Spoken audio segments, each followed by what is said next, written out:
April 28 అంటే ఎల్లుండి జగిత్యాలలో జరగబోతున్న భారీ బహిరంగ సభలో కేసీఆర్ గారి సమక్షంలో మాజీ మంత్రి జీవన్ రెడ్డి గారు వేలాది మంది కార్యకర్తలతో బీఆర్ఎస్ పార్టీలో చేరబోతున్నారని తెలిసి నిద్ర కూడా పోతలేడు రేవంత్ రెడ్డి. సో ఎట్లా చేసి ఈ సభని అన్సక్సెస్ఫుల్ చేయాలని చెప్పేసి చిన్న పోరాళ్ళలాగా పిచ్చి పిచ్చి పనులు చేయడం స్టార్ట్ చేసిండు. ఇక్కడ కింద చూస్తున్నారు కదా, అది జగిత్యాల పోయే హైవే అనమాట. ఆ రోడ్డు మీద ఎప్పుడు లేనిది కొత్తగా బుల్డోజర్స్ పెట్టి బ్రిడ్జ్ పనులు ఉన్నాయని చెప్పేసి రోడ్డుని మొత్తం ఎక్కడ పడితే అక్కడ తవ్వి పెట్టిర్రు, ఏ వెహికల్స్ రాకుండా పోకుండా. కానీ ఏంటంటే కేసీఆర్ గారి సభ ఒక రోజులో అయిపోద్ది. మరి ఎల్లుండి నుంచి జగిత్యాల ప్రజల పరిస్థితి ఏంటి? వాళ్ళు డైలీ ఎట్లా ట్రావెల్ చేస్తారు, ఎట్లా కమ్యూట్ అవుతారు? ఇట్లాంటి అర్థం పర్థం లేని పిచ్చి పిచ్చి పనులు చేసుకుంటూ తెలంగాణ ప్రజల్ని ఆగం పట్టిస్తున్నాడు ఈయన.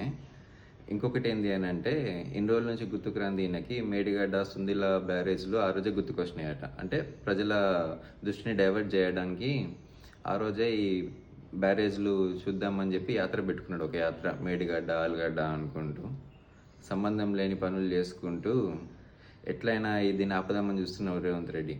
కానీ ఒకటే చెప్తున్నా, నువ్వు ఎన్ని కుట్రలు పడినా కుతంత్రాలు పడినా కానీ జగిత్యాల సభ సక్సెస్ఫుల్ అవ్వడం 100% ఖాయం.